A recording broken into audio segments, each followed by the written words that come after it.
Good evening and welcome to the Calaveras Council of Governors meeting for December 4th, 2019. Please rise if you can for the pledge. Mr. Gomes, can you please lead us? I pledge allegiance to the flag of the United States of America and to the republic for which it stands, one nation, under God, indivisible, with liberty and justice for all.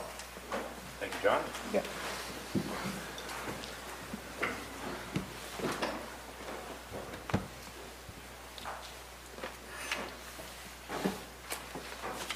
Moving on the agenda to the consent agenda. The consent agenda items are expected to be routine and non-controversial and will be acted upon by the council at one time without discussion. Any council member, staff member, or interested parties may request that an item be removed from the consent agenda for further discussion. Does any council member wish to remove an item? Staff? Any member of the public? Seeing none, bring it back and ask for a motion. So moved. I have a motion and a second. Call for the vote. All in favor? Aye. Opposed? Passes 6-0 with one absent.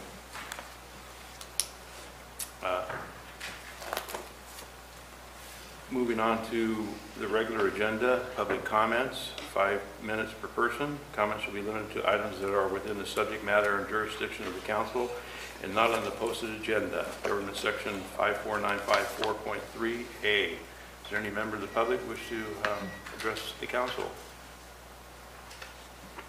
Seeing none, move on to item number 3.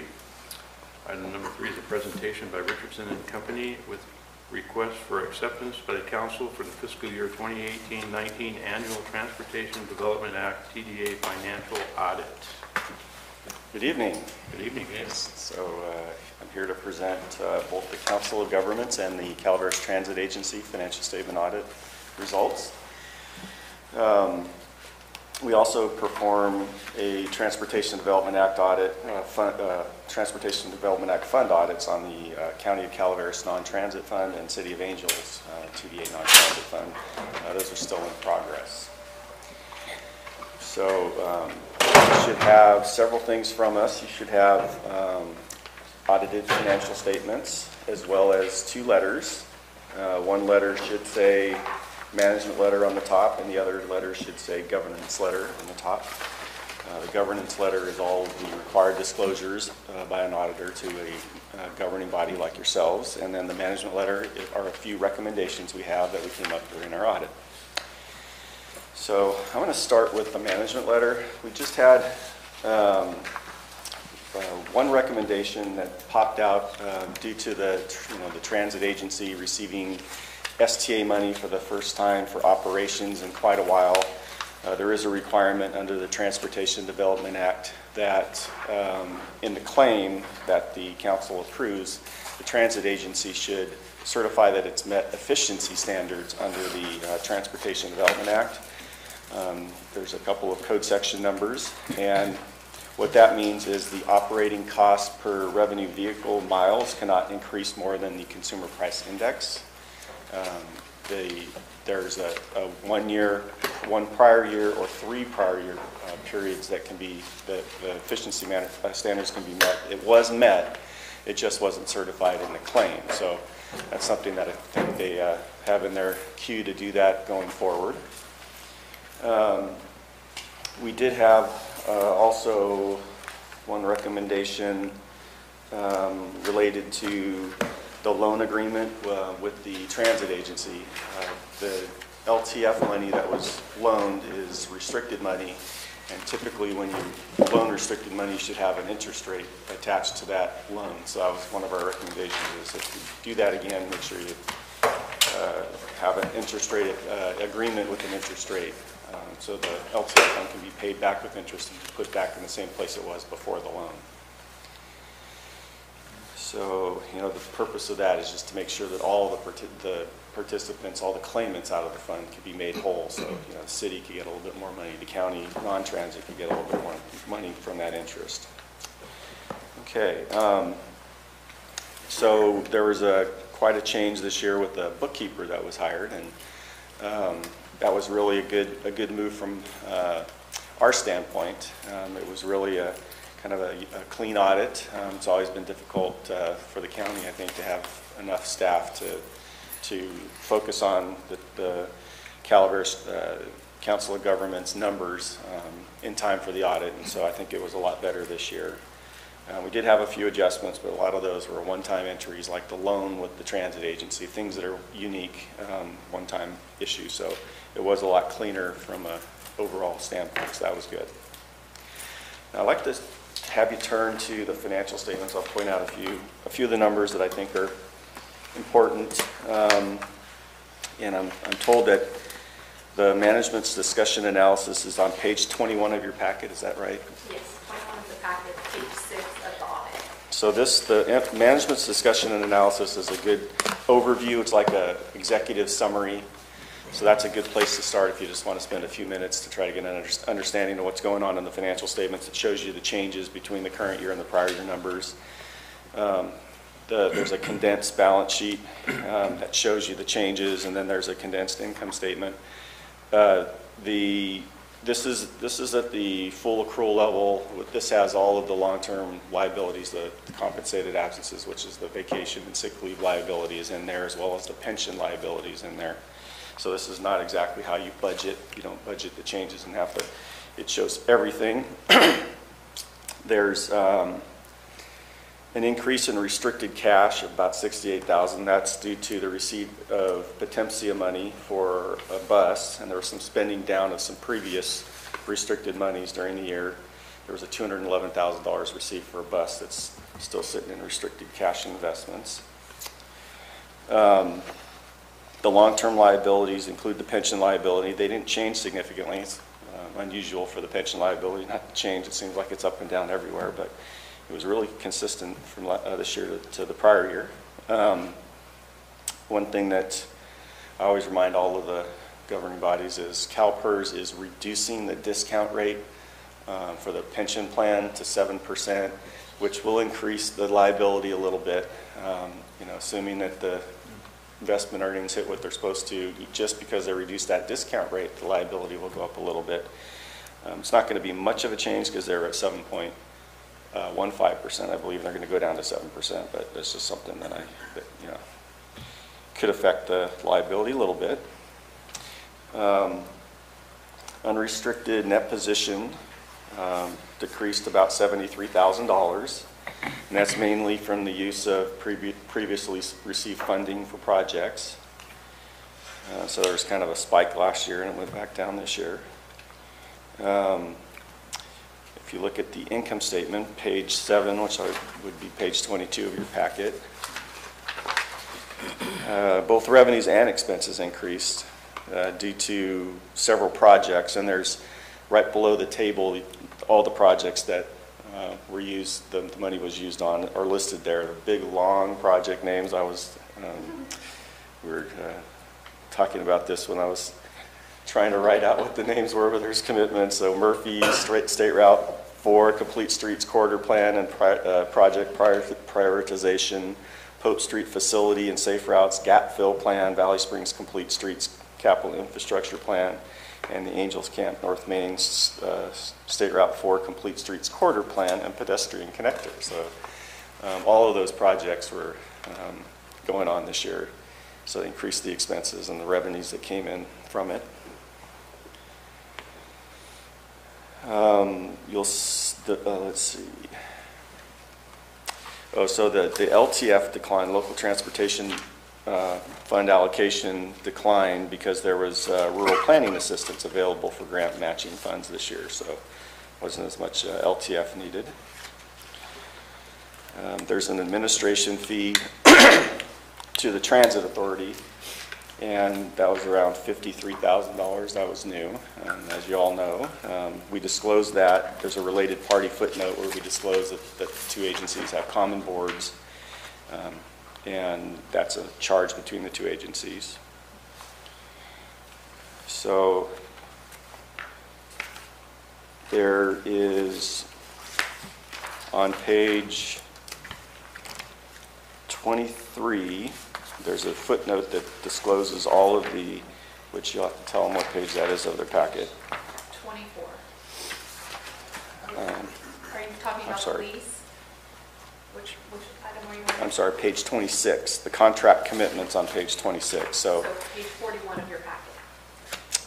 So there's $737,000 of open contracts for all of these projects. So that was one thing that we disclosed. It's a requirement to disclose commitments, contracts that have been approved, that haven't been spent yet.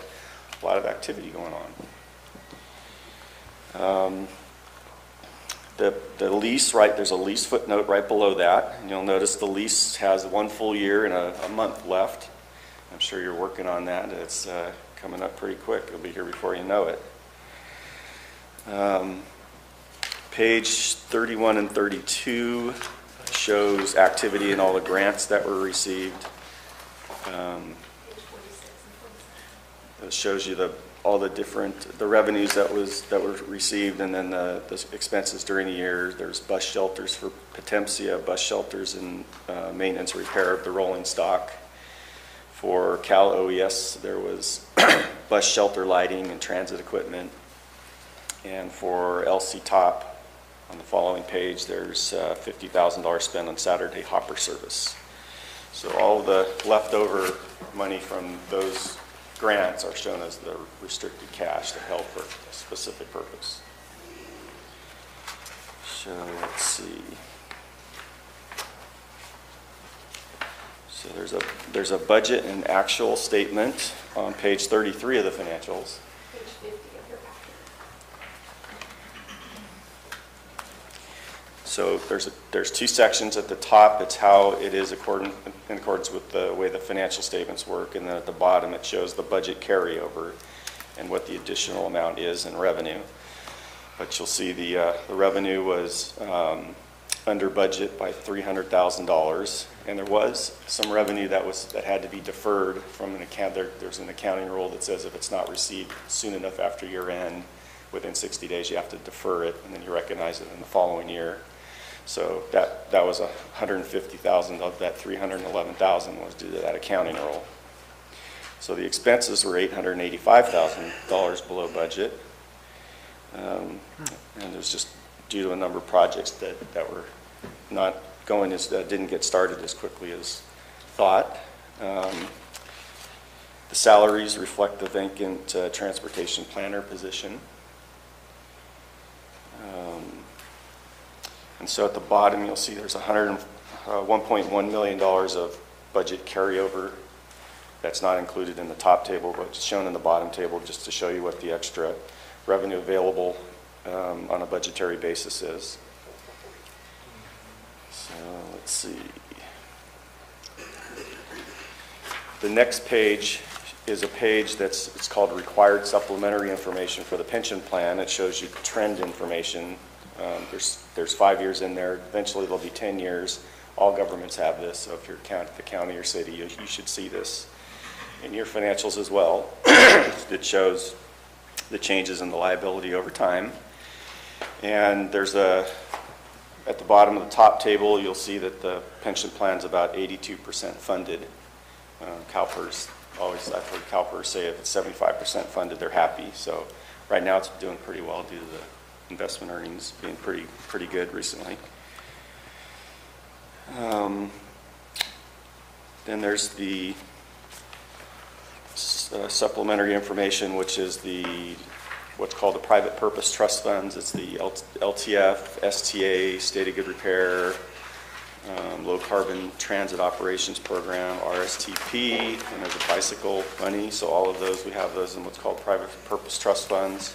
It shows you the activity in those. The net position of the local transportation funds up $415,000, and that's due to reductions in allocations from about 1.1 million to about 678,000, and that's largely from a reduction of the allocation for transit operations. I guess in the previous year, the county had not provided good enough information to allocate their money before year end, so there's really 2 years of allocations in the prior year. And there's also a loan of $512,000 you'll see in the transportation fund, loan to Calaveras Transit Agency. So that wasn't an allocation that's expense, that's going to be paid back, so that's shown as a loan. And the State Transit Assistance Fund last year had a $43,000 deficit. We finally got that cleaned up. That was from several years ago. The state shorted the COG based on how much they promised, and so there was money allocated to the transit fund of Calaveras, the Calaveras Transit Fund, and then the revenue came in short. So we finally cleaned that up by reducing the amount of the allocation below how much money we got this year. So now it's back in the black, no longer in the red. You'll see the RSTP fund has $1.5 million.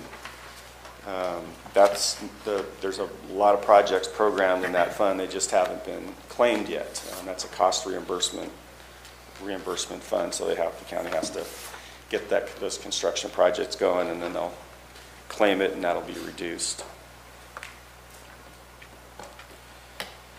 So there's a new accounting standard that's applicable next year that will require us to change these from private purpose trust funds to special revenue funds, and they'll be shown in the Council of Governments section of the report. So there'll be a general fund and several special revenue funds. Just a change in the accounting rules. There's the Governmental Accounting Standards Board statement number 84. It says if you have administrative responsibility over this money, you need to show these as special revenue funds. A lot of transportation planning agencies show these as special revenue funds already, but now this is kind of making it all consistent. There's a rule that says to do that.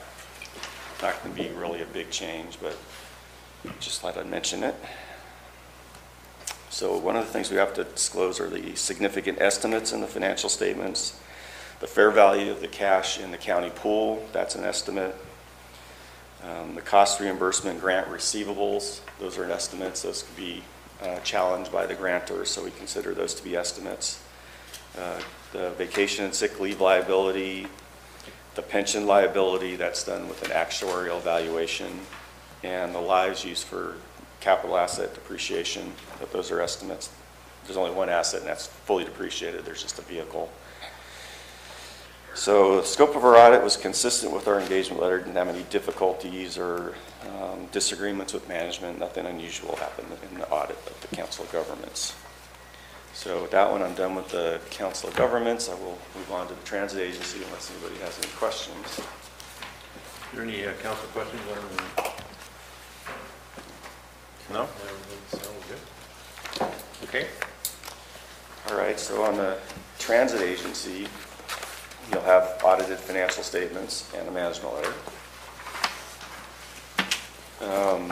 Starts on page 63 of your packet. 64 is the management letter. Okay. Of the independent auditor. The independent audit, Yeah. 63.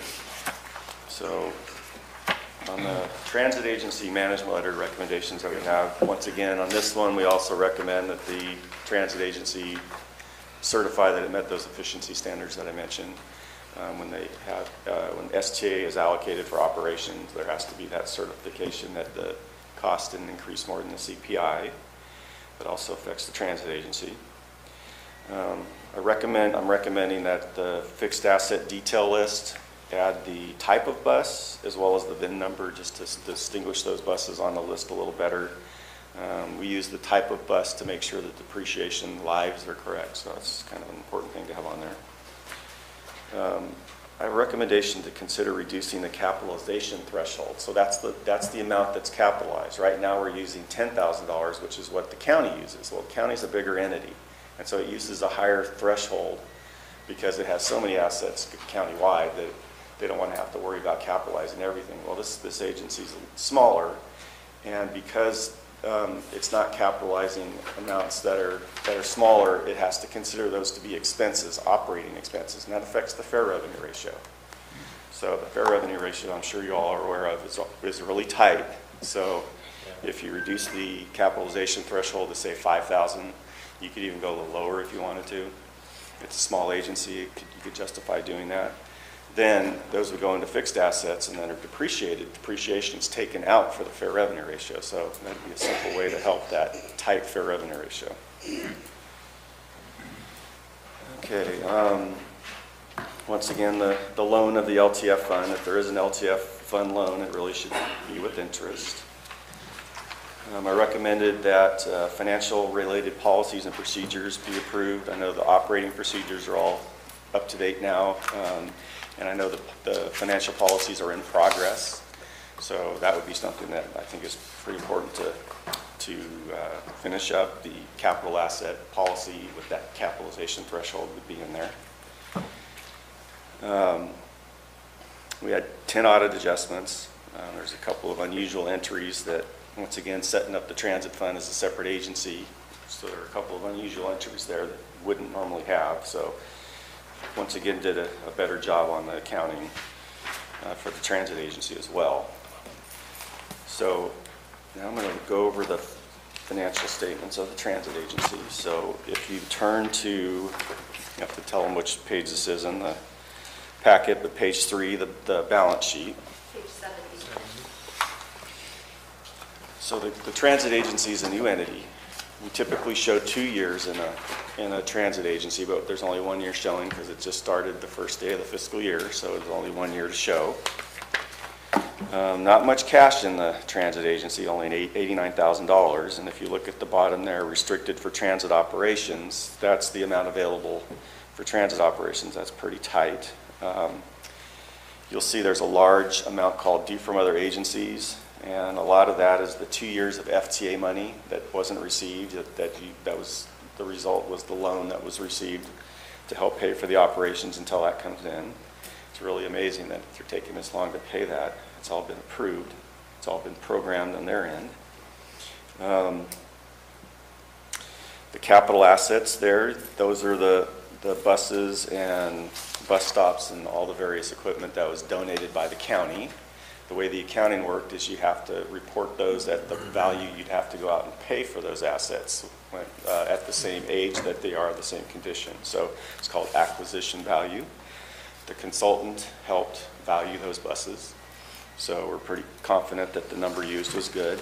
And then they're depreciated over their remaining useful life. So some of those buses were midway through their lives, so they're only being depreciated over the remaining life. So in talking about the tight, the small amount of cash, the small amount of restricted, the amount available for operations, there's what's called the Government Finance Officers Association.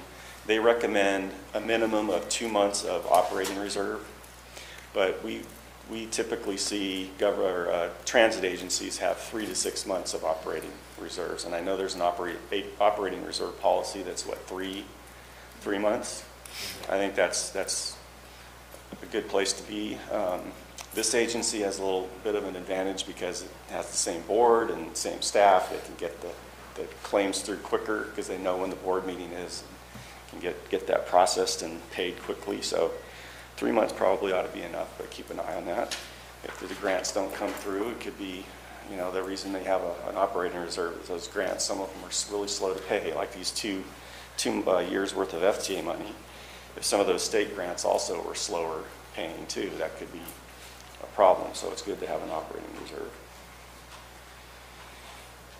Let's see. So if you had 3 to 6 months, or 2 to 6 months, would be $197,000 to $593,000. I don't think any of that, anywhere in that range, I don't think would be unreasonable. So go to page 4, the next page, the statement of changes in that position. The fare revenue was only at $1,400, not much of a change there, but a little bit of a positive. Services and supplies were up $22,000 from the prior year. $45,000 of that were assets that were below the capitalization threshold that were expensed. So that's where that capitalization threshold would help. Gas and oil was up $12,000. That's another part of it. You can't control how the gas prices, the fuel prices, how those happen. Maintenance, there was $2,600 increase in maintenance, pretty flat. You'll see there's the council admin fee is shown separately there, the $53,467. So that's favorable compared to the $77,000 that the county charged in salaries, as well as $37,000 of county overhead. So there was over $100,000 of overhead charged by the county compared to $53,000 by the COG. So that was a pretty favorable expense there. So you'll see the federal grants are accrued as revenue. Now, those are obligated, and we're accrual basis on the transit fund, so we went ahead and accrued that as a receivable. We believe that it's collectible, so there's no reason not to accrue that.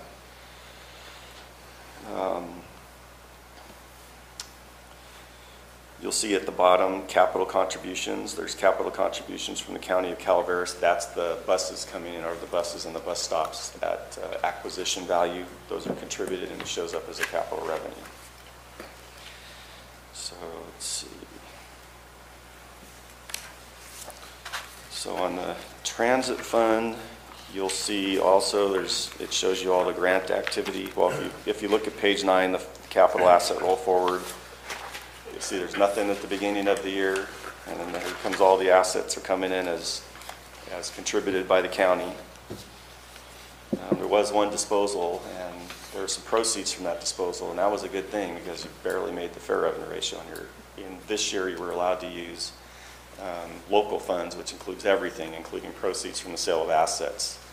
So advertising, interest, proceeds from the sale of assets, there was a change in the regulations that allowed all those things to be included as revenue in the fair revenue ratio. So I was going to point out the grant. So there's also Potentia here on the transit agency. We have the performance software, equipment trailers, and bus wraps. That's what that was used for. There's the Saturday hopper service, the LC top. Cal OES, just some little amounts for radio repeater services, security cameras, and the security system. State of good repair, maintenance repair of rolling stock. The fair revenue ratio is the next page. 10.3, we made it. So that's good. And so the proceeds from the sale of assets put us over the top. So it's probably going to continue to be tight. Just got to keep watching it, keep the costs down, keep improving those services so you get those fair revenues up. There was a penalty from the years that the county failed it, and it was applied against the LTF this year as well. So the LTF was reduced because of that, the fact that they didn't make the fair revenue ratio, and there's a penalty that's the difference between the 10% amount that you needed versus what you had. It wasn't very much, it was only like $4,000. The next page shows the future lease payments. So the future lease payments are for the transit center. Right now we just show these payments in the footnote. In the future there's a new accounting standards that say we have to record a liability for leases. And that would be in 2021. So when that new accounting standard is implemented, there's going to be a liability and an asset recorded on the balance sheet. There'll be an asset under capital leases and a liability for the same amount. You basically have to treat the payments like they're loan payments. You split them into principal and interest, and the principal amount gets recorded on the balance sheet. I don't think that's such a big deal, but it's just going to be a difference in how things are accounted for. You'll see on that same page the contract commitment remaining at June 30 for the paratransit contract is shown there. It was only $426,000 up through December, but then the subsequent event footnote discloses the new contract. We just laid out what the terms of the agreement said and said what the total cost would be if the assumption of the vehicle hours holds. So that's disclosed for any user to see. Okay, so what's estimated in these financials? Same thing, fair value of the cash and investments in the county pool, the cost reimbursement grant receivables. Those are estimates because the grantors could say, no, you didn't spend it on the right thing. Capital asset lives used for depreciation. They tried to figure out what the remaining lives were on those assets that were donated by the county and depreciated them over those lives. And so once again, our scope was consistent with our engagement letter. There's a couple of hiccups due to first year issues, like trying to get the amount recorded for the donated assets in the right spot and trying to get the fair acquisition value recorded for those buses. But generally, the scope was consistent with our engagement letter. No difficulties were encountered dealing with management, no disagreements, nothing else unusual. So that's it with that. The formal presentation. If you'd like me to cover anything else or answer any questions, we'd have to do that. Any council questions? Yes, John. First off, I'm glad to see that for both audits, they're both clean opinion audits. Yes. And does the TDA at all give any guidelines towards that capitalization threshold that you mentioned? Does the TDA? No. It's you can use your judgment. So Okay. it's pretty wide open what you could use. A lot of agencies use 5,000, but it's kind of up to you. You could use a little less than that if you wanted to. It still would be reasonable. It's a small agency, not a lot of purchases. So, Thank you. To add to that, let's say we did that this year, would that have put us higher than the 10 on the fare box Yeah. yes, recovery ratio? there was $45,000 of total equipment expense. Some of those would have been higher or some of those would have been the amount that would have been capitalized, and so that would have pulled out of expenses, and that would have made the ratio go up a little bit. Okay. So I think it would help you a little bit. Dennis? Yeah, I was just thinking, that's a very innovative thought. I mean, when I looked at it, I was going, wow. Yeah, it really makes sense too, because Yeah. the county is bigger, so it has a higher level. So there's no reason that this agency needs to use the same as the county. Well, I appreciate the advice because it was just one of those moments. So hopefully it helps. Yeah, It's not we, gonna be so tight. I say congratulations to staff and thank you again for your analysis here. This is a great turnaround from what we had seen It is. Yes. 2 to 3 years ago. Yes. And I think that with the changes that have been made, now having transit as part of COG, that has also helped to kind of stabilize where we are. Yes. I think we're on the right track. I think your staff is well aware of the things that needed to happen and have been doing those things. So I think it's a very good change, Yeah. in my opinion. You had a lot of suggestions in here, and I'm certain that they're listening to what you said. And Yes. they're going to act on those as well. So, thank you. Any other comments? I'll open it up to public comments. Is there any public comments on either one of these audits presentation? Seeing none. This is a non-action item, so thank you. Okay, thank you. Thank you, Brian, and Back your down staff there. too. Okay.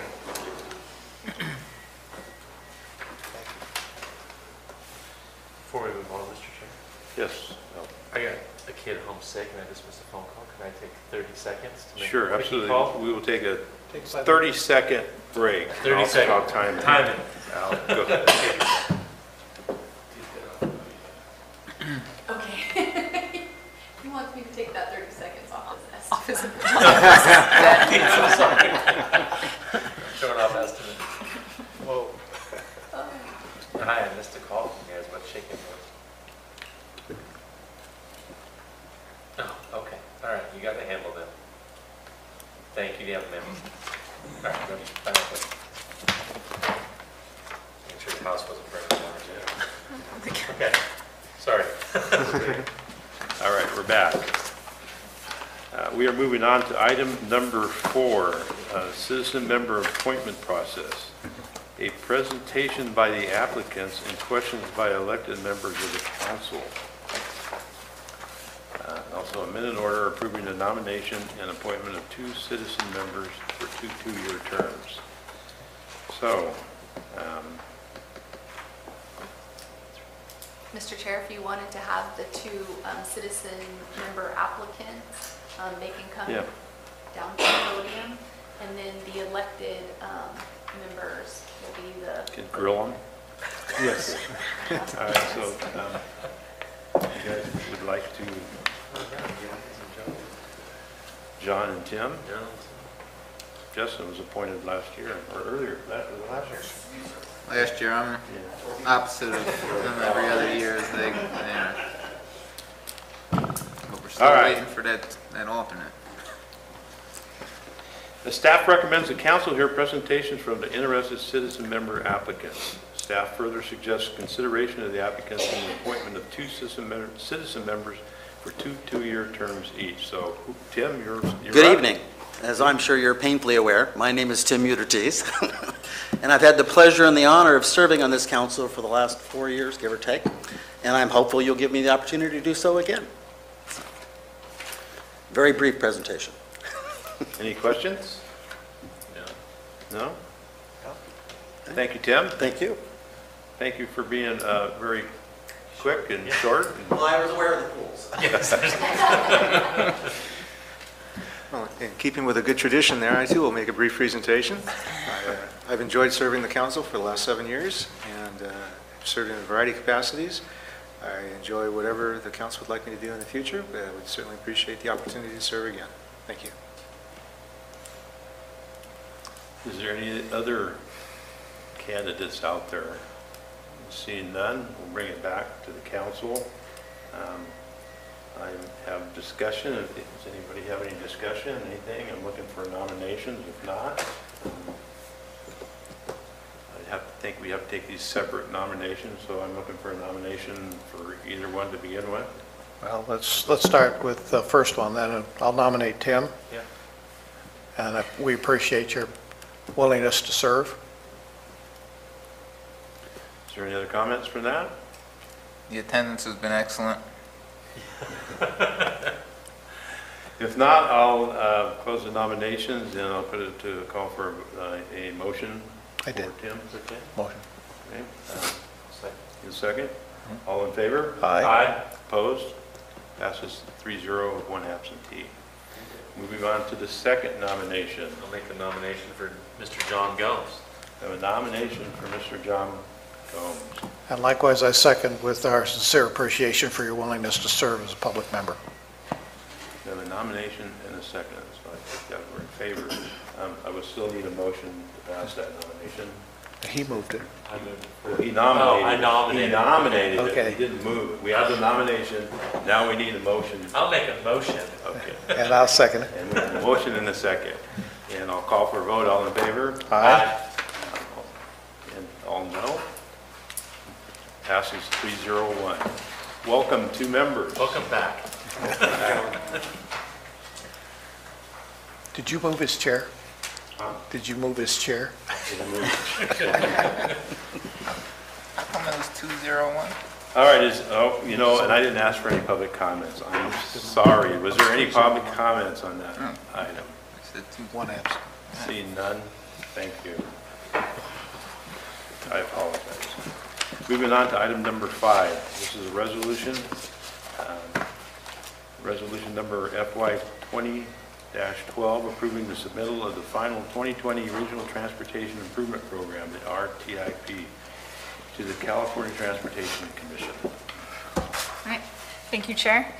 The draft of the Regional Transportation Improvement Program, or RTIP, was presented to this council at the November 6th meeting, and there was an opportunity last month for public review and comment of that, and that draft reflected the strategy and recommendation, which was supported by the council in October. And since October and then the draft in November, nothing has changed to the final. We haven't received any public comment. The final was reviewed by the California Transportation Commission staff and Caltrans District 10 staff. As I stated, no changes were made from the draft to the final. However, as you probably saw in your packet, we released a change yesterday, and this blue paper is the changes we've made to the RTIP. We had some minor changes from CTC staff requested. So page 12 and 14, there were some minor edits to the performance metrics. So the numbers, a few of the numbers in the performance metrics were adjusted very slightly.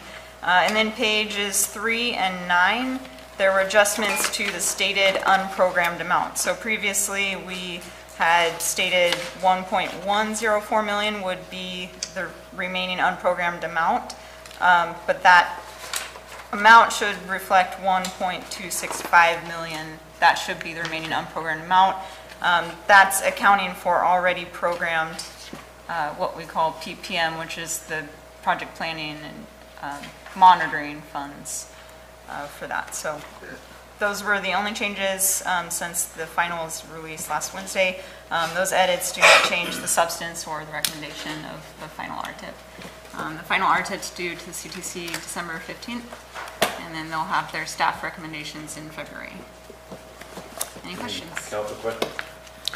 So we're still on track for 21-22, Fiscal year 2021, 2021. correct. Okay, thank you. Any other council questions, comments? If not, is there any public comments or questions on this item? Seeing none, I'll bring it back. Looking for a motion. So moved. Motion, do I have a second? Second. And a second. All in favor? Aye. Opposed? Passes 601. Moving on to item number 6. This is a minute order approving the County Public Works Department request to reallocate Regional Surface Transportation Program, the RSTP funds totaling $115,243. And Amber, this is your item. All right, thank you. I'll take this one again. In May, the county submitted a letter notifying COG that the Mountain Ranch Road and Safety Turnout Project has been deobligated and to close that out on our capital improvement program. The project received fiscal year 12-13 and 13-14 Regional Surface Transportation Program funds. So these are, quite a long time ago in this.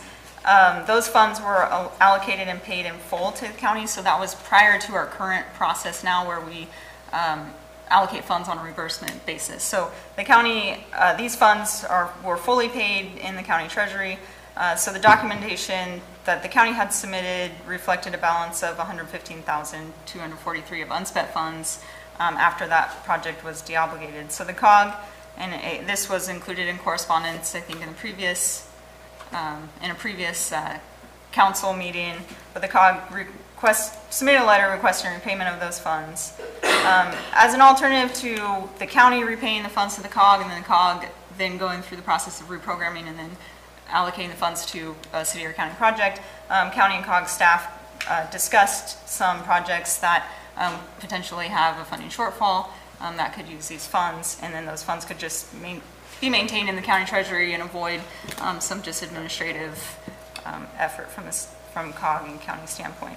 The COG provided, the city a similar opportunity. In the October meeting, we approved reallocation of some old RSVP funds that were in the city treasury to the collector road striping project. So this is very similar to that effort in cleaning up these old RSTP funds.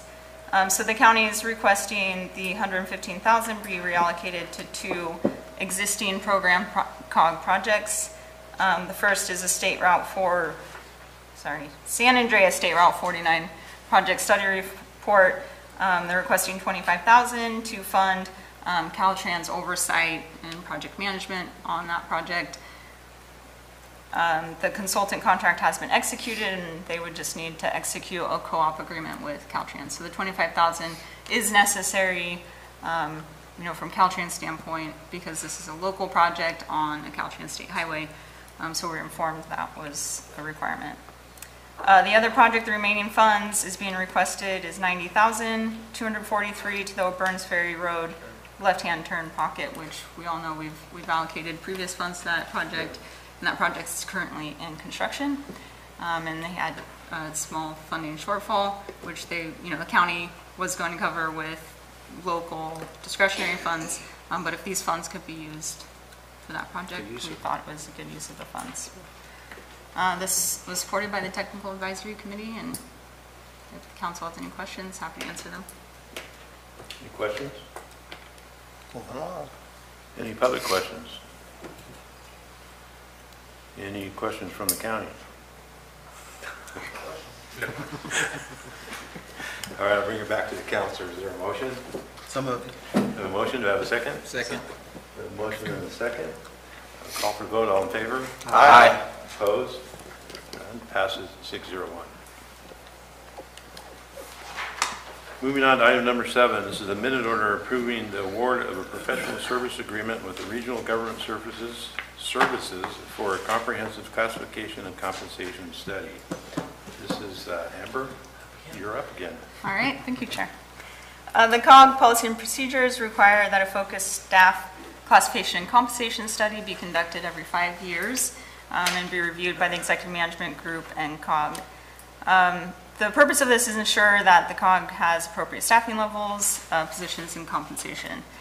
The most recent class and comp was completed in 2013, and that class and comp resulted in updates to the salary grade, classifications, and job descriptions of COG. Since 2013, the responsibilities of COG and its staff has changed. I think as the council is aware, we took on a new joint powers agency and transit responsibilities.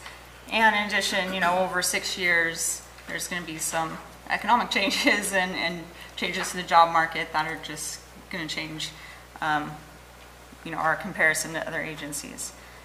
And most recently, I know the council is aware that, the council supported an increase to the salary for the transportation planner position, and that really was kind of an interim short-term approach for recruitment purposes. And so this class and comp will allow us to take a comprehensive look at all the positions and the organization as a whole to evaluate the type, scope, and level of work currently being performed. And it'll also be a good opportunity for us to identify the strategy, other strategies and tools to recruit and retain employees of the COG. This class and comp was budgeted in the fiscal year 1920 OWP, so staff released a RFP on October 8th. We received 2 proposals based on a technical review of those proposals and qualifications and reference checks. Staff is recommending award to Regional Government Services. RGS is a joint powers agency, so they technically are a public agency. That was created to provide administrative support and staffing services to specifically other California public agencies. So they have a very specific niche and expertise in public administration, HR related activities. Through this process, the executive management group will serve as advisory committee and provide recommendations to the full council. And the council will have an opportunity to review and provide input at key stages throughout this process. If this contract's approved, we'll begin work immediately, have a kickoff meeting next week. And we anticipate this to be about a 6-month schedule with completion in May of 2020. However, I preface that by saying the schedule is very flexible. It has to be flexible. We want to operate a transparent and fair process, I think, for the council and for the employees. So the executive management group will be fully involved in this process, and as well as the council. So when you say flexible, that means it could come before May 6th? If that is the wish, if things are just going great and the executive management group wants to expedite this process, we can do so. Okay. I just want to make sure it's flexible on both sides. Absolutely, Okay. yes. Is there any other council questions? Is there any public comments or questions on this item? Seeing none, we'll bring it back. I'll look for a motion. So moved. I waited. I was reading. I'll second. A motion and a second. Call for a vote. All in favor? Aye. Opposed? Passes 601. Okay. May 6th. I have it written down on my calendar. Could be before. Flexible. Moving on to item number 8. This is a county quarterly report. And there's a capital improvement program quarterly report going to be given too. So, Josh, this is you? That's me. Good evening, Chair and the Board. My name is Joshua Pack. I am the Director of Public Works and Transportation for Calaveras County. And I'm here and pleased to provide updates to the COG Board on projects included in the COG CIP. The first project on your list is the County Roadway Sign Retrofit Reflectivity Project. As you're familiar, we significantly reduced the size of the funding on COG side due to a federal grant we received from the Highway Safety Improvement Program. This project, we're currently negotiating with a consultant right now. We hope to bring this contract to the board if we're successful in negotiations to the board likely in January, Board of Supervisors. in which we'll begin that project. As you can see, the funding is in fiscal year 2021. It's a matching fund to match the additional HSIP funding, and so it's likely we'll be billing that RSTP funding in that billing cycle. So that project will likely go to construction hopefully in 2022. It's about a year and a half to complete that audit. The second project on your list, the Mountain Ranch Road turnout and safety improvements through action you just took a few minutes ago. That project has been deobligated and will be removed from the CIP in subsequent cycles. Project 3, the O'Burns Ferry left turn lane pocket, one that's been on your agenda for many years now. Fortunately, we've been making a lot of progress. That is in construction. We have a contractor on board. So far with the recent rainwater, we've had our stormwater BMPs in place. The site's buttoned up pretty well. The culverts are in place. The retaining wall's been constructed. Our subgrade is nearly complete. The original contractor schedule for George Reed had showed January 19th as the completion date. Obviously, the recent weather is going to affect that a little bit, but we've made some considerable progress with the real good weather we've had in the last month or two. So we continue to move forward with that. We just received the first progress pay estimate from the contractor today, so we should expect to. We tend to bill, the current policy is to bill quarterly, so we should be issuing an invoice to the COG likely in February would be my guess with the recent invoices. So we'll be invoicing for that remaining funding. The next project is the State Route 4 wagon trailer realignment. The Board of Supervisors recently approved a cooperative agreement between us and Caltrans for a right-of-way acquisition in which the county will assume lead. On that, we think that that's going to greatly expedite that process and reduce costs. So the county's in the process of issuing a request for proposals for right-of-way consultants. We're about probably a week or two away from that being completed. We plan to shortlist, conduct interviews, and ultimately hire a consultant to provide those services likely in February, in which we'll aggressively begin the right-of-way acquisition process. Again, this is on schedule, I believe, 2022. Amber, I'm looking at you for the construction on that. 2021, 22 cycle, right? One of those. Yeah, so it's been so long. It's been a long time. So yeah, but That's that flexible thing. yeah, it is. So we have made considerable progress in the last couple of months. We're excited to get a right-of-way consultant on board, and that's really the critical path item for this project is right-of-way acquisition. So we've done a lot of preliminary studies on site. The actual design is making good progress, and barring any significant right-of-way delays, we are hopeful to get this thing buttoned up here in the next year or two. The next project on your list is the State Route 49 Gateway Airport to Mountain Ranch Road PSR project. Again, the Board of Supervisors did approve a consultant, that's I believe GHD, to forward that work. As Amber alluded to previously, Caltrans has reached out to us with interest to engage into a cooperative agreement to provide review and oversight for that project. It's their opinion and impression that providing the review for local agencies on state roads greatly increases the likelihood and chance of future smooth sailing along the subsequent steps along the Caltrans process. I think it's also helpful for us as we look for funding sources for that project in subsequent cycles. Having the Caltrans authorization and engagement in that process greatly increases our opportunity for various funding sources when that project PSR is completed. So that project should have a kickoff in the next couple of weeks to a month, and we hope to have that project wrapped up sometime in 2020, which at that time we'll be working with the COG and our partners to pursue other funding opportunities. The next project on your list is the State Route 49 Mountain Ranch Road Intersection Road Improvement and Government Center Bikeway Project. We have 3 parcels that need acquisitions. We're scheduled to go to the Board of Supervisors on Tuesday, December 10th for direction for that. Beyond that, we are hoping to actively engage with property owners on those parcels. The good news, and I just found this out yesterday, is that 2 of the 3 parcels are not critical for delivery of the project. They're for right-of-way cleanup and to formalize right-of-way for existing county features, sidewalks, portions of road that are in private property, but aren't necessary for that. There is one that is needed to do construction, but we'll be reaching out to property owners either late in 2019 or 2020, depending on direction from the Board of Supervisors. That is the critical path item. We do have The design is close to being done. We're probably at the 80 to 90% stage. And beyond that, assuming right-of-way can occur relatively quickly, we can move forward with construction this summer. One of the good things about this project is since it's not federally funded in the construction phase, we can speed things up a little bit quicker. On the federal side of things, you have to have your right-of-way all completed and done before you can start construction.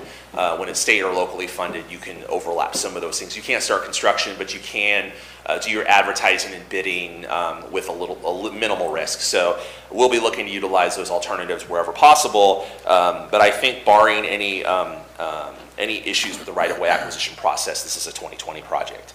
The last project on this list, the Valley Springs School Safety Improvement Program. Amber can provide additional details, although there has been some recent meetings with the neighbors down there. I know there was a recent meeting at the school. There's been a series of public outreach meetings. I believe that report is close to being done. I did do, there was a comprehensive draft. I did provide comments to the COG, in which those have been submitted to the consultant for updates. I believe that final report should be due at any time. And then subsequent to that, there will be opportunities potentially through the next ATP cycle, which I believe is early next year. We could be looking at that as a potential funding source for projects in Valley Springs. The last thing I'd like to add before any questions from the board or from the council is that the Board of Supervisors will be getting a first look at the county's capital improvement programs next Tuesday, December 10th. One of the things that I've done as part of this new updated CIP for the county is to include a set-aside funding and programming for COG projects coming out of planning. And so sometimes planning projects come and they come out of here and then there's really not a really good handoff to the county or Angels Camp. And so one of the things I've done or proposed to the board is to have a standalone project that can help at least provide a vehicle to take those projects to construction or to further design if the county does become the owner of that. I've put a little bit of seed money in there, about $50,000 in case there's opportunities for local match for grant funding.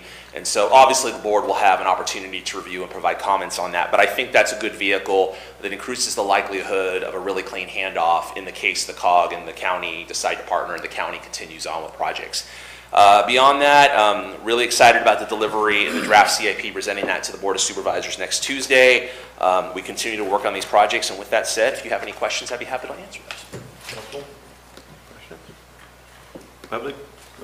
Comment, not a question, question. Unrelated. I would like to express our very sincere appreciation and gratitude to Jason and staff in the District 3 courtyard. Okay.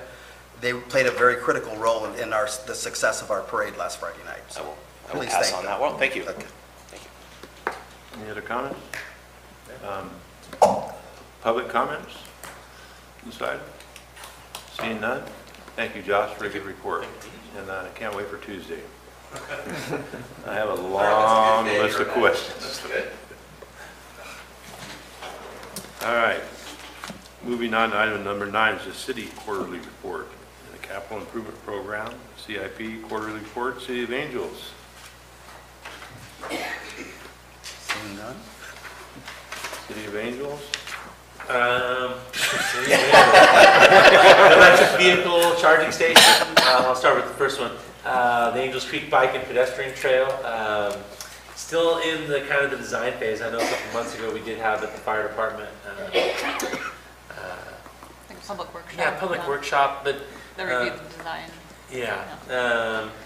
Electric vehicle charging station, it's just not going to work out. And I know Melissa is contacting Caltrans and different things to try and clean that up. Excited about the Murphy's Grade Road and the restriping. It's going to help traffic a lot in Angels Camp. It's been quite a few years since Mark Twain and around the school needs restriping. And the sidewalks, we're moving forward with trying to get the properties for the sidewalks down Main Street.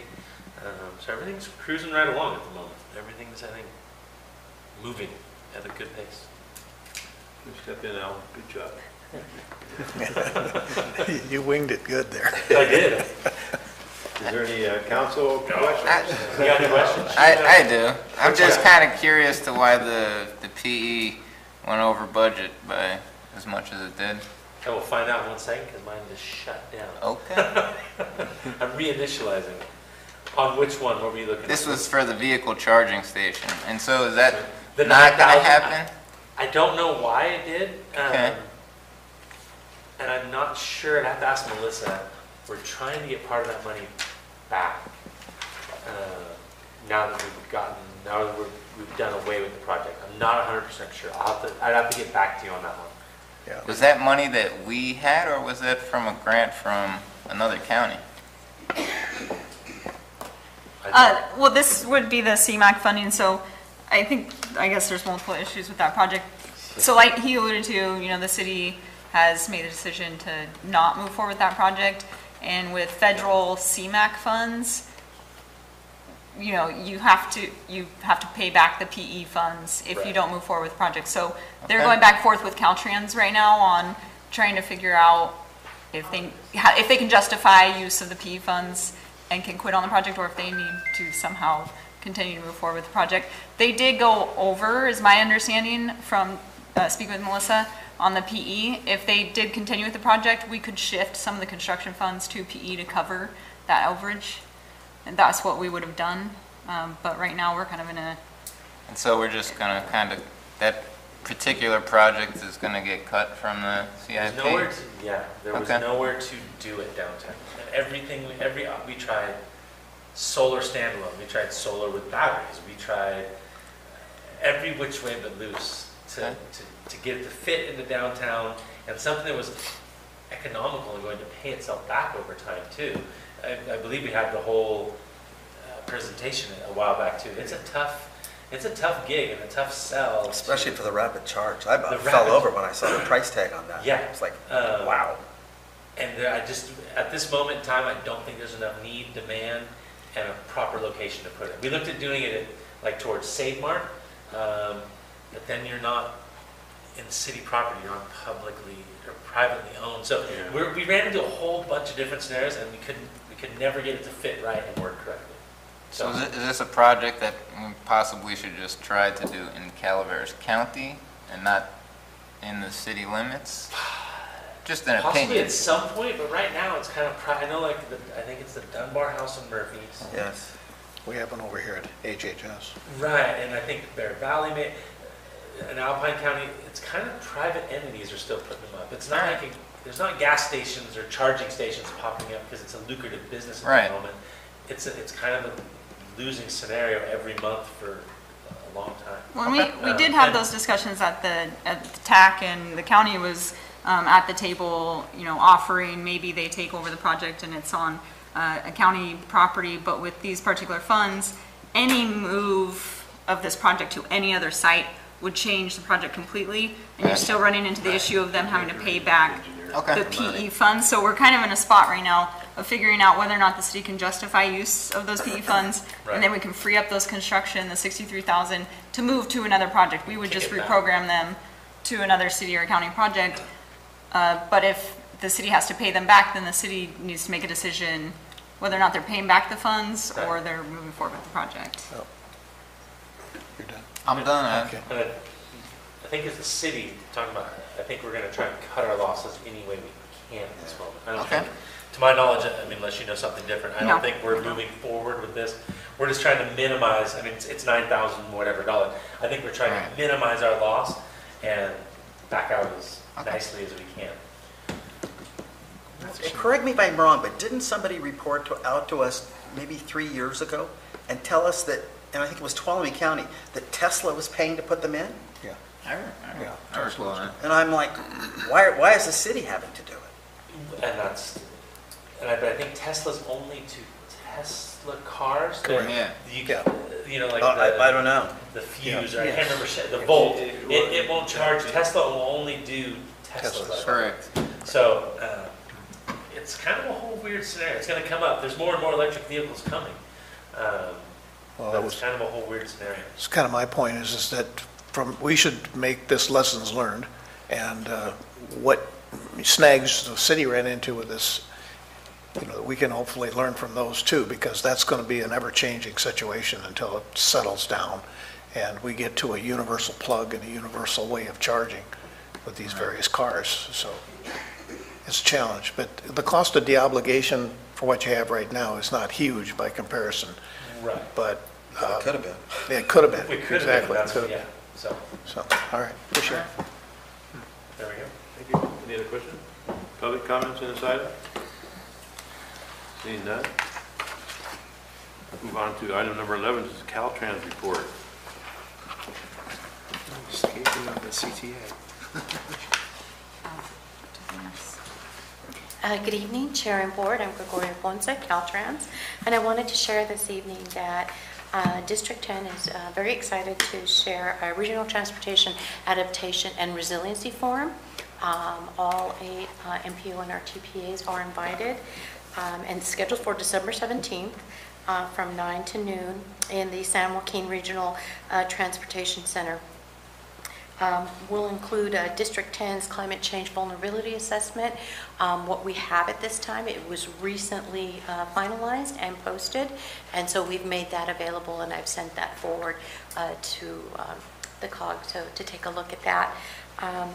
We'll be looking at sustainability, asset management, and we'll have an open discussion on adaptation and resiliency strategies and challenges, and hopefully learn from one another with regards to what we see now, what our current strategies are, and how we can come up with innovative approaches to climate change.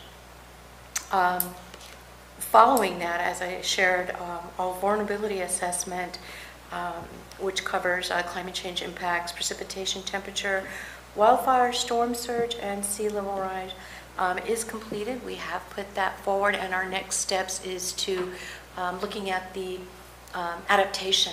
How do we address the assessment in terms of what we've identified of at-risk assets, and looking to use this data to develop adaptation plans regionally.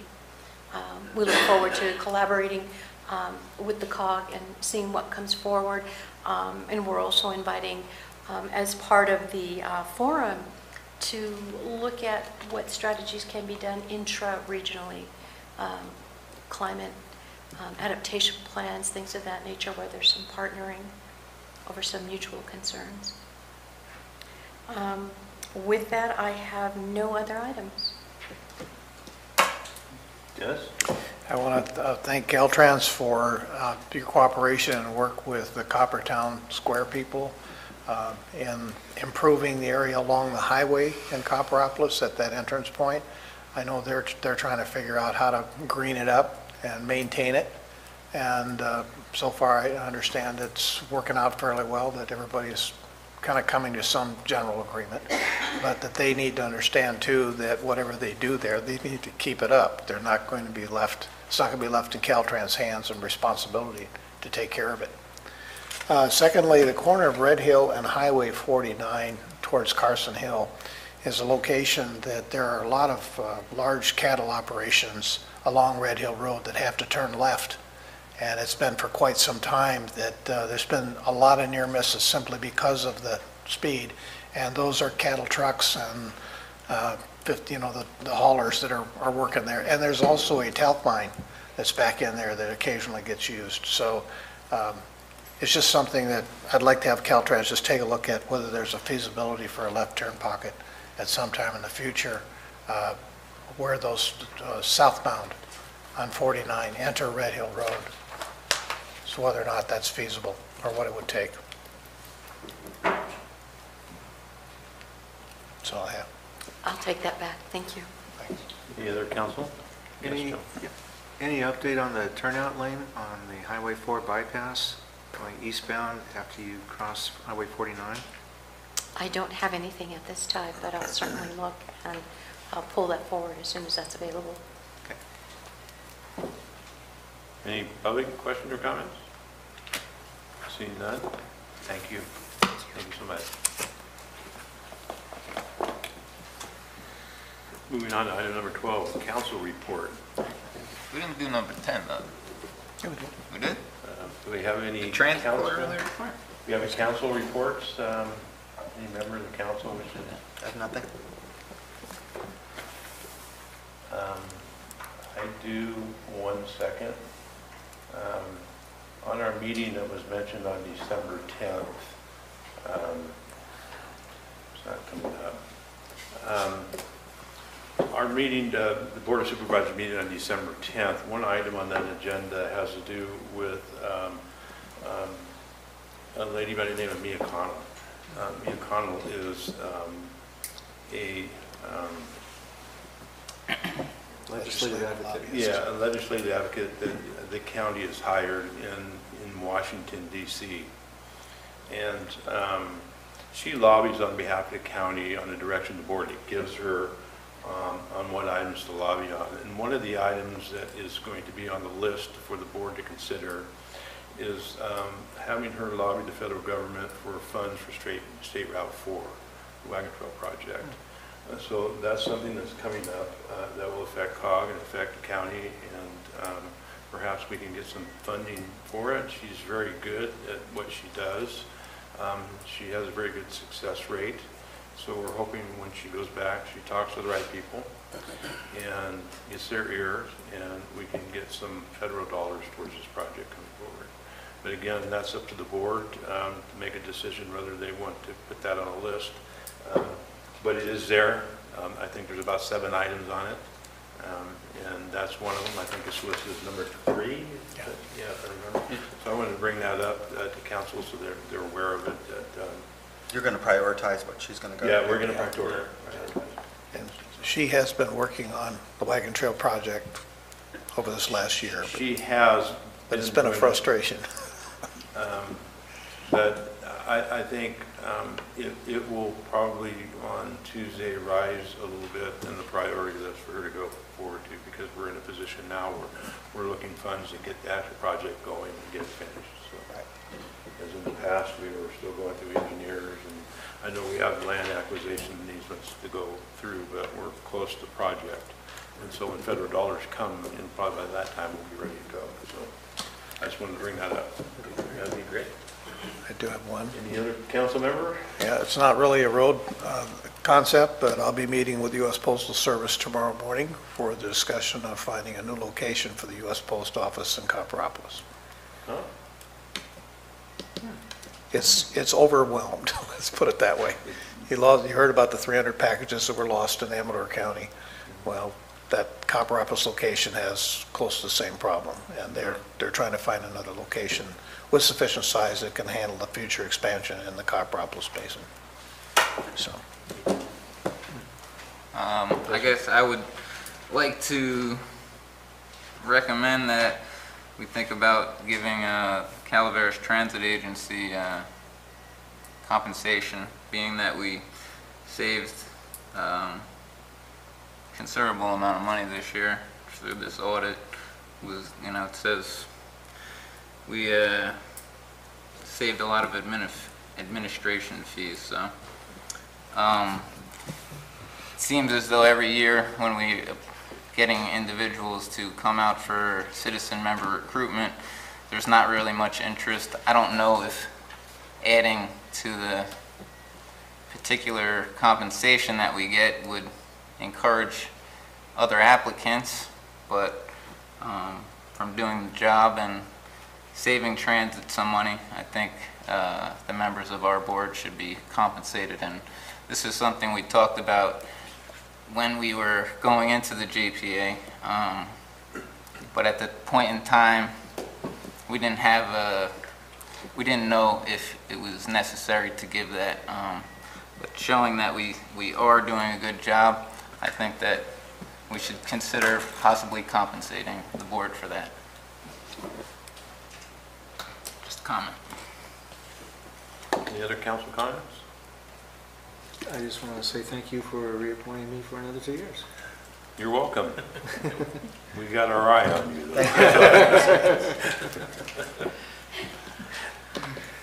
All right, moving on to well, first, is there any public comments on any of those items brought up? See none. Moving on to item number 13, staff report. Amber Collins, do you have anything to report to the council? Yes, 1 page. So I didn't have time to write you a story this time. My apologies, but I'm sure you have enough to read these days. I just wanted a quick update that the federal rescission that was looming on us on our potential CMAQ funds was rescinded. the rescission was rescinded, so, so that's good news for us, and that's all I wanted to report. Now it's going. Yeah. CMAC. Melissa, you have anything to report financially for us? No, I don't have anything. No? Jim? Nothing for me, no. Aaron? No? Nothing? Any public comments on that? Seeing none?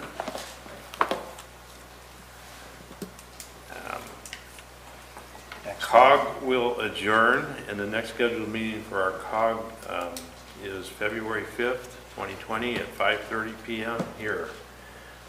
We will adjourn and we will reconvene as Calaveras Council of Governments Transit Authority, excuse me, the CTA. Calaveras Transit Agency. I call this meeting to order.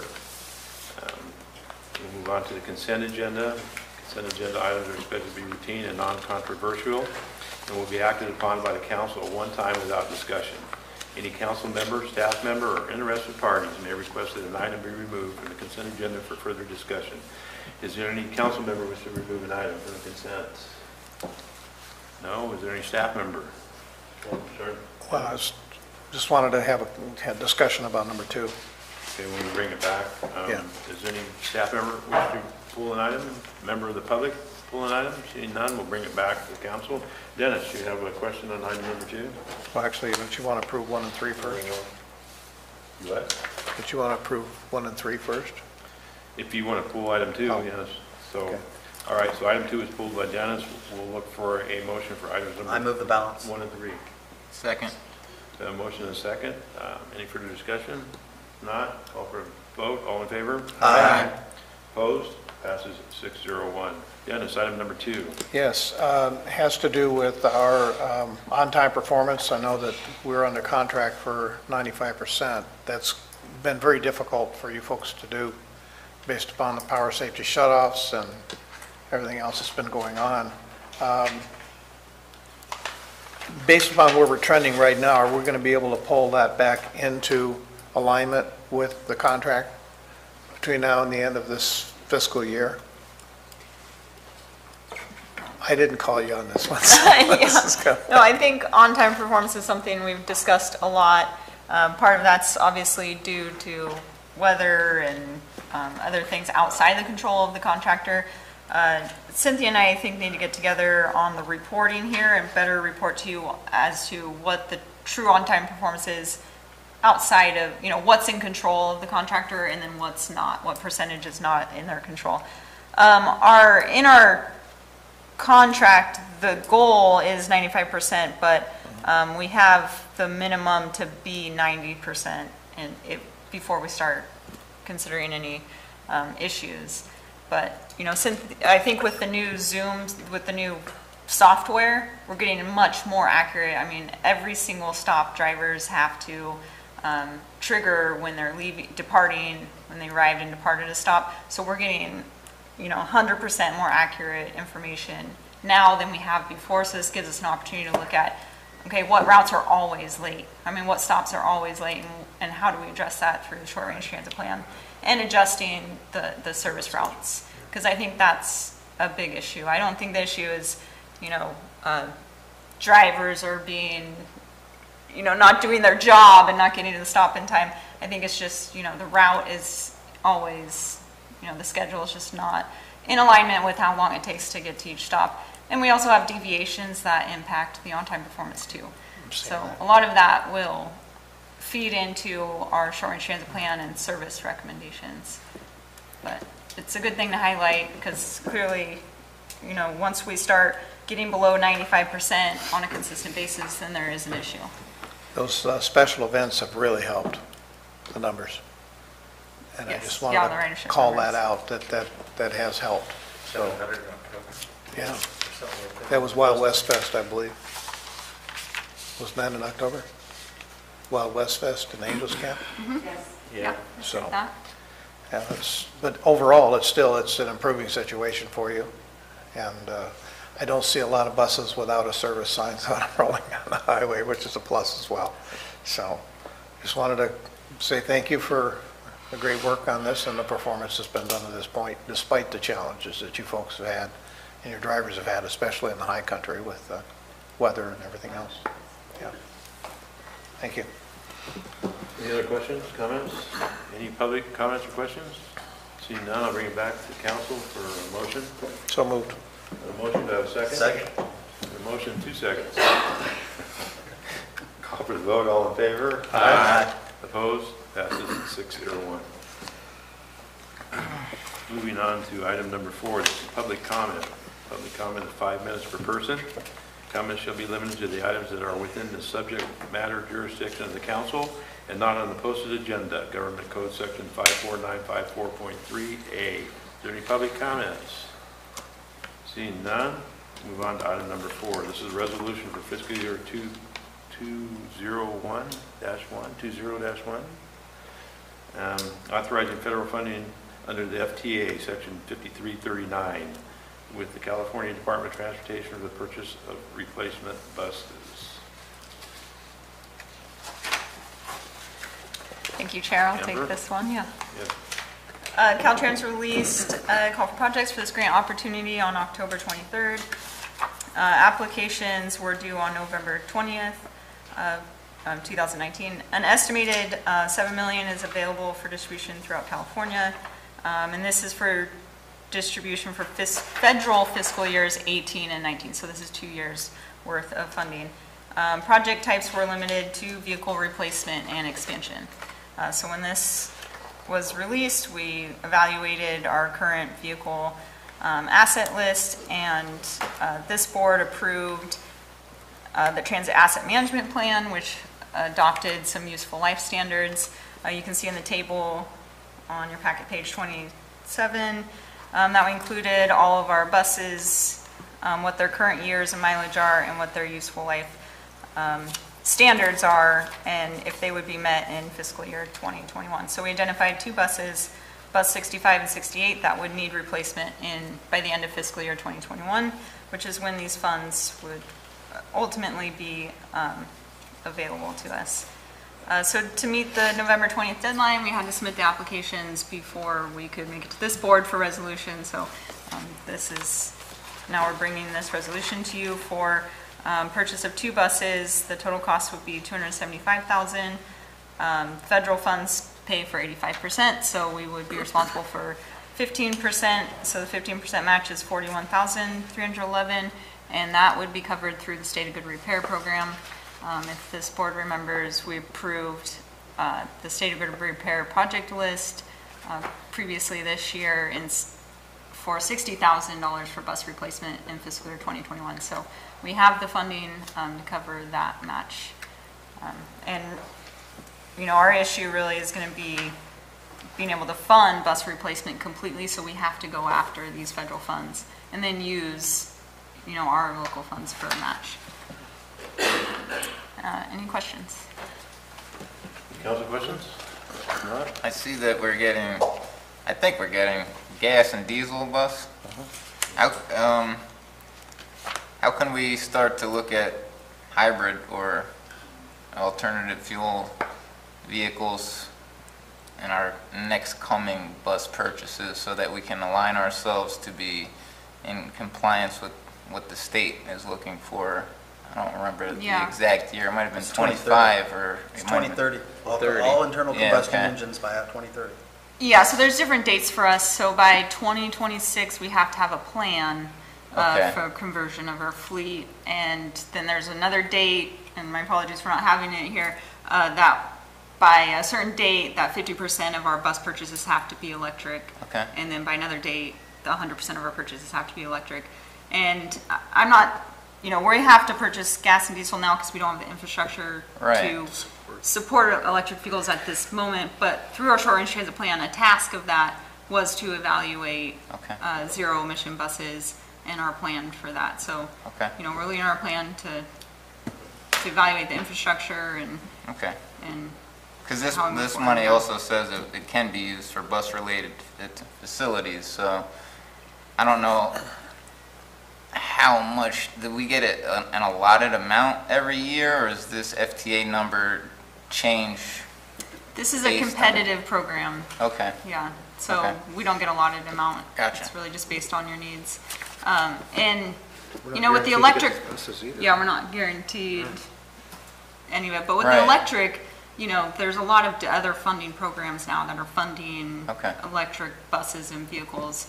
And, you know, the technology right now for cutaway buses, for small buses, is not quite there as they are for the city buses. So we Yep. have a range issue that there's, you know, the technology just hasn't caught up to. But okay. we are evaluating that. We're just not in a position to actually purchase an electric vehicle. Right, at this I moment. understand that. Yeah. I'm just kind of looking for the future because, you know, for the past couple years we're buying these, but I know at a certain point we do have to start switching that over, and I'm just kind of curious to Yeah. when we're going to start. In the looking past, at you that. know, we talked about natural gas, but now that's out since it's going to be a requirement to be electric. So Yeah. luckily, we never invested Gotcha. in a natural Yeah. gas facility. And it's just not buying electric buses and say, okay, we have electric buses. No, I know, you have- need the yeah, infrastructure. You have to go, all the infrastructure to go into, to maintain and keep them plugged and charged. Absolutely. And I don't know how many people actually go into Stockton very often, but they have a number of electric buses, and they are huge. They're They got the very huge articulated buses. ones, right? Yeah, and it's all, it says right on them, all electric. And I was amazed at the size of them. Yeah. They're pretty big. Yeah. Yeah. But then it's all flat down there, and they're not running. That's right. Yes. That's right. You have a question, Al? No, I'm saying they're not going to Arnold. Yeah, they're not Yeah. going to Arnold or up the hill, so. Any other comments? Public comments, questions? If not, bring it back to council, looking for a motion. So moved. Move. A motion Second. And a second. Call for a vote, all in favor? Aye. Opposed? Passes 6-0-1. Moving on to item number 6, paratransit services operators contract, operation contractor reports. Well, good evening. Cynthia evening. Lawrence, Paratransit Services Contract Manager for Calaveras Connect.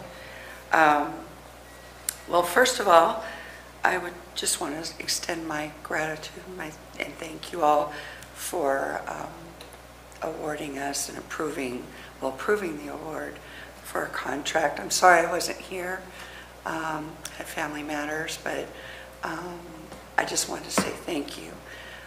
Thank you for the confidence, and I hope that we continue to do good work together. I want to also thank Amber, Melissa, and Aaron. They're just awesome to work with, and we've really taken transit to new heights, and I really see a great future for us. So I'm looking forward to that future. So thank you. So to talk about a little bit about November, it's a little bit of a quiet month. We did have a safety meeting. Our main focuses were on bus stop safety along the red line. We had a lot of flag downs, so we wanted to enhance some of their awareness and really address some of their concerns. We did do a little bit of a conversation on the PSPS resource centers. We wanted to really make sure that they knew where they were and that we do service them. So if we need to go off route and do a deviation, we can do so. And they were real thankful about that because some people, they saw it in Valley Springs, but they didn't know, say, where the one was in Angels Camp at one point or up in Arnold. So we went through that. And the last thing was human trafficking. There's a new course that our bus drivers received. It's in human trafficking for bus drivers, and it's what most people don't know is that human trafficking is our current day slavery, and it is huge. It is second only to drug trafficking. So we brought that forth and showed them ways that they could acknowledge, or what do you call it?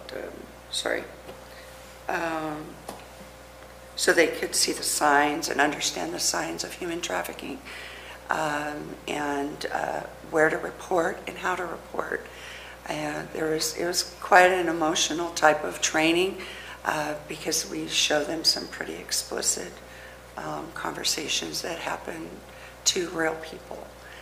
So they received that, and later on I'll talk with Amber about putting a hotline number on our buses as well and some information.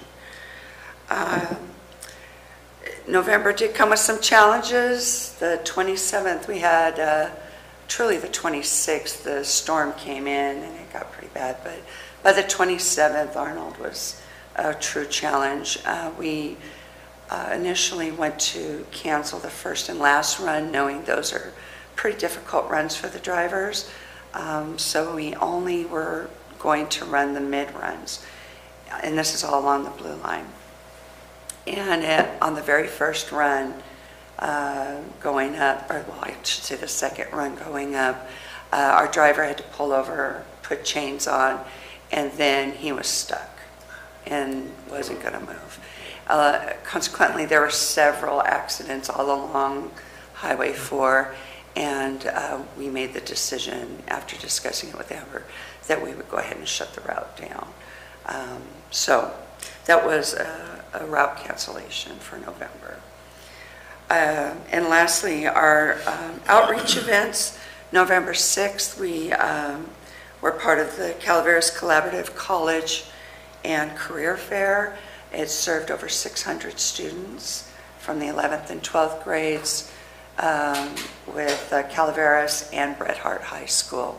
And we provided a presentation booth informing them of some of our programs for free rides for college students, and showing them the cost savings and the ease of using transit for all of their college transportation needs. So that was November. Do you have any questions? The incident you speak of about the driver with the chains, did that driver have to physically put the chains on? It wasn't one of our buses that had the automatic one? It does have the automatic, Okay. but the automatics work only in a certain range. Okay. So, you know, if you get it at that 1 inch, then you're probably okay. But anything above an inch, and add some water or ice to it, and you'll slide. So then you have to pull over and fully chain up.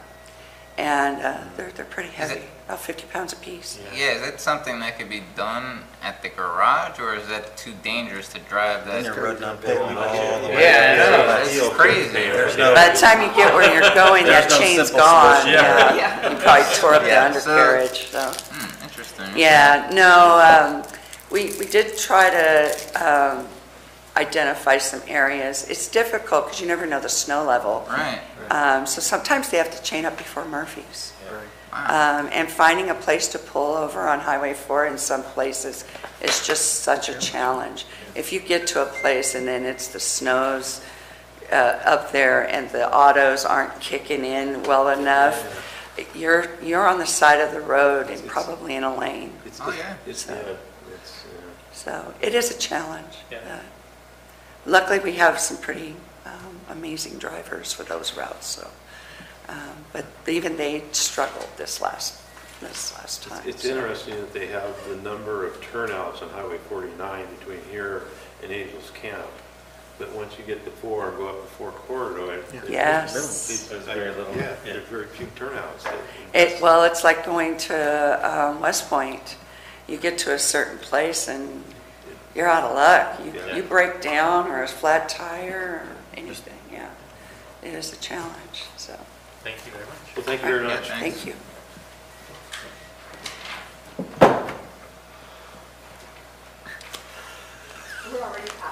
Are you really going to drag this out 11 minutes? Yeah, I said 7:15. Okay. 4 minutes after he is You need to make 7:15. another phone call. I do. Let's go. House is burning. Yes. All right. Is there any public comments on that item? Any questions? No? Seeing none, we'll go on to staff reports. Amber? Yeah, sure. I have about a 15-minute presentation. No,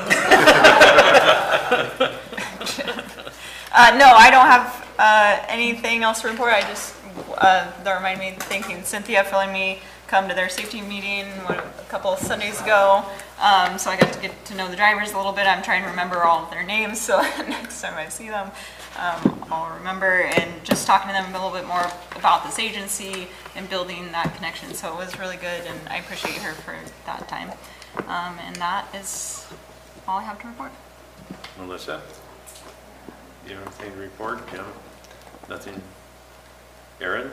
Any interesting phone calls about transit? No? Okay. With that, we'll move on to item number 8. This is adjournment. We will stand adjourned. The next scheduled meeting for CTA is February 5th, 2020, here in Fort Chambers.